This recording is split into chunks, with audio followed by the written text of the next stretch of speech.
Hey there, this is Marlon from marlonmcpherson.com, and welcome back to another video in the series where I talk about podcast production to help you get started with your own podcast for your business or brand so you can grow your audience and generate more traffic, more leads to your website and your business in general. So in the last video, I spoke about the actual concept development. This is all about show design that we're talking about here at the moment. And in this particular video, I'm going to talk about the technical planning. This is going to cover things such as the technical planning aspects is going to cover mics, is going to cover the recording device, your editing tools, and also your distribution platform. So this is where you'll be publishing your podcast. Now, this is quite a few different things that I need to cover. So what I'll do is I'll be breaking down this video into multiple videos, and that will make it a bit more bite-sized so you can grasp the information there. Now, these videos are going to be living over by futurestepscreative.com, which is my membership and online community. So you'll be able to get access to them in an organized way and also get supplemental content and some ongoing support and resources there as well. So do sign up. There's a free membership that you can access right now there. If you're not a member yet, do sign up so you can access the community, which is free for the time being. And there's opportunities for you to grab some of my training in other areas such as web design. So let's talk microphones. Now, this is critical for any podcast. If you're starting a podcast and you want it to sound good, podcasting is all about audio, right? You can do video as well, which I do, but the core key thing, the basic podcast is going to be all about audio. People are there to listen more than anything. Anything else on top is added value. So with that being said, you need to have good, crystal clear, clean audio. What does that mean? It means that you want to be able to have your voice clearly heard above background noise. There should be no background noise if possible, right? So you need to record in an environment that's quiet. And if that's not possible, you need to have a good mic to try and reject some of that background noise. And also the mic, the way it sounds is going to make you sound good or not sound good, depending on what mics you go for. Now, I have multiple mics and I use them for different purposes, but I don't want you to get caught up with the whole equipment thing where you feel like you're disabled by not having a particular type of mic or a particular equipment. Don't look at what I have and think, oh, I got to have that mic. You can want it, but don't think that you have to have it to get started. So I'm going to give you some options of microphones that are great for you to get started with. The only thing I would say is make sure you're not using the inbuilt mic on your device like your camera or your laptop or your phone, because they're just not going to cut it. You can use them, but you're going to have a hard time sounding great on them and rejecting background noise. So I'm going to give you some various options here at different price points when it comes onto mics. So let's start with the mic I'm using right now. You have three options for mics. You have a dynamic mic, which is like the one that I'm using right now. You have Lav Mics, which are the clip-on mics or lapel mics. You can clip them onto your shirt and they basically pick up your audio. You see them use it on TV shows all the time or TV programs like the news or whatever. They don't normally have like a mic like this in front of them. They're normally using a clip-on mic. There are different quality levels and some, have better quality than others, obviously. So I'm going to show you some that you can actually utilize and actually get some decent audio to get started without breaking the bank.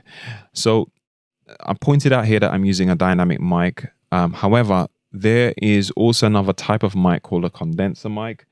I have one which is a shotgun mic, and I have one which looks more like the studio mics that you would see a vocalist or someone in a studio singing or rapping or doing some other sort of music.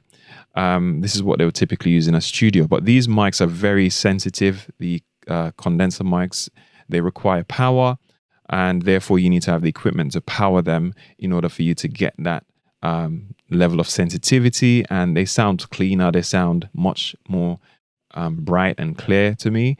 But dynamic mics like this one that I'm using here, on the other hand, are quieter, you have to be fairly close to them. And this way, they're just picking up the source of the audio. So me, my voice, rather than everything else that's happening around me. There are lots of activities going on inside this house right now. There's, kids and other people walking around, and people outside the window. Sometimes there's like a lawnmower that gets started up outside. And that's the reason why I would use this mic, because if I go too far away from it, like I'm all the way over here, it doesn't pick me up as well. So it rejects as much background noise as possible. In terms of, just looking for my condenser mic here. In terms of the connections between the microphones and your device that you'll be recording into, USB is the easiest way if you're going into a computer. But if you want to go into like a mixing board or some other recording device that takes professional connections, you want to have what's called an XLR cable. So this cable here is an XLR cable. It has like a 3-pin connection that goes into something like this on the back of a mic. This is my shotgun mic here, which is a dynamic mic, so it requires phantom power, which is a type of, I don't know why they call it phantom, but it's a 48-volt power source that needs to power this mic. You can't just plug it in and it works. The dynamic mic does. It doesn't require any power. It works as soon as you plug it in. The dynamic mic is not very sensitive, so you have to actually turn up the volume on the device that you plug it into, but it doesn't require phantom power like this here.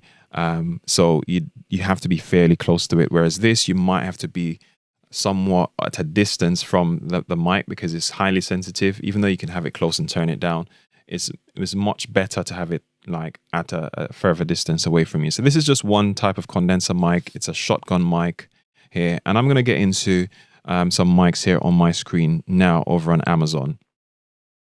So the mic I just showed you here, the dynamic one, is this one, which is the Samson Q2U, and it's a USB mic as well as XLR connection, that 3-pin connection I talked about. So you can plug it in via USB directly into your computer and start recording into whichever program you decide to use. That's how I'm doing this right now. I'm recording into my screen capture software, but you do get better quality audio if you use the XLR connection here, the 3-pin connection, and go into a device that actually takes that connection, which you can go into an audio interface or a mixer or something like that. Now you can see this is a very affordable, a relatively affordable mic compared to other mics, because you can have professional microphones that cost thousands, hundreds or thousands of dollars or pounds, but you get diminishing returns the further up you go in price. It's a very slight increase in quality. So this, I find, is a great balance if you're just getting started and you just want something that's flexible enough to have multiple connections and so on. And it comes with a little stand here, so you can put it on your desk, and you don't have to buy the extra equipment there unless you need something a bit more robust to mount it elsewhere. And it comes with all the connections that you need, and a filter, a wind filter, so that you don't get wind noise from your mouth or plosives when you say P's and B's. These tend to get picked up more if you don't have one of these on here. So you can see that mic comes with the whole package there. So I do recommend it, and you can hear how it sounds on my voice right now. Obviously, different people's voices are going to sound different when it comes to whichever mic you go with.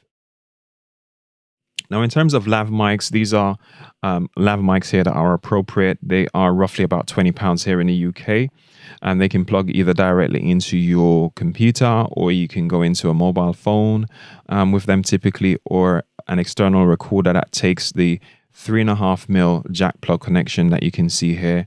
I have several different ones, but they all pretty much do a good job at this price point here. So you can just, see what features they come with. This one here is actually one that requires power. It comes with a battery section there. For me, I prefer not to use anything with batteries if I can avoid it, simply because it, you have to worry about whether it's charged and things like that. And some devices don't actually tell you when the battery is low. It just stops, and you might be recording in the middle of something and you don't know that it's not recording. So you can basically just look up Lav Mics here on Amazon and look for one that maybe doesn't require the power, like I said to you, like this one here, this is the one that I have. These are generic mics actually that come under different brand names from time to time. So this is actually even cheaper, and it does a great job. I have this one here. It comes with an adapter, so if you're going into your phone or into another device, you are able to actually have the right connection to go into these things here. I also have the one that was next to it, which is a Speed Link. Yep, that one there. This is one of my earlier ones that I bought. And they all have slightly different sounds and sensitivity levels. So you have to move it up or down on your shirt so that it doesn't distort by being too loud, and so on, which is something that you don't want. You want to record as low as possible without losing the quality of the signal. And you can always boost it when you're doing your editing and things like that. So there's some options there for you, but I believe if you go with one of these ones that are powered, you might get better quality. I just haven't personally used one of them. So that's a cheap, easy way for you to get started. In terms of the condenser mics, this is the one I just showed you here, which is my AT875R from Audio-Technica. That is more of a pricey mic. So you get the better the quality, the more you have to pay at the end of the day. This is still relatively inexpensive compared to other mics. So this is what you're looking at more of a medium range, I would say. So I tend to like using this. My voice just sounds crisper on this and so on. But I use this for multiple purposes, for doing shoots, for video shoots and things like that. And I can use it for my podcast, but it needs phantom power. Just remember that. I also have this mic here. It was about £99 at the time. Now it's gone down by the looks of it to about £70. It's the AT2020. Now this is what you typically see in a studio where a vocalist is in front of them. You can use a mic like this and get really crisp sounding audio. But again, with these mics, because of the sensitivity, they need to be powered, so they're highly sensitive. So because of that, you will pick up more of the surrounding noise. So those are the options that I have. I have all of these mics, and I love them. I use them for different purposes. I don't really use this as much at the moment. I tend to use this because it gives me a similar quality sound. It's not as crisp as the AT2020 when, you know, using the shotgun mic. It's just a different thing, but the shotgun mic tends to reject some of the sounds from the side, but the ultimate rejection of background noises is going to be the dynamic mic here, which again, you have to be close enough to it, otherwise it's not going to pick you up clearly.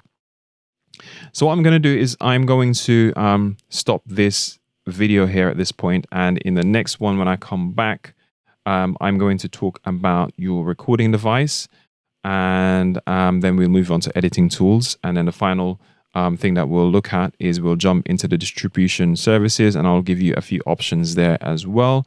So again, if you want to ask any questions in my online community, head over to futurestepscreative.com, and that's where I'm focusing a lot of my attention around this, and you'll have all these videos organized in an easy way, along with a lot of my other content as well, plus additional resources that might be available there over time. So thank you for watching this one, and I'll catch you in the next one.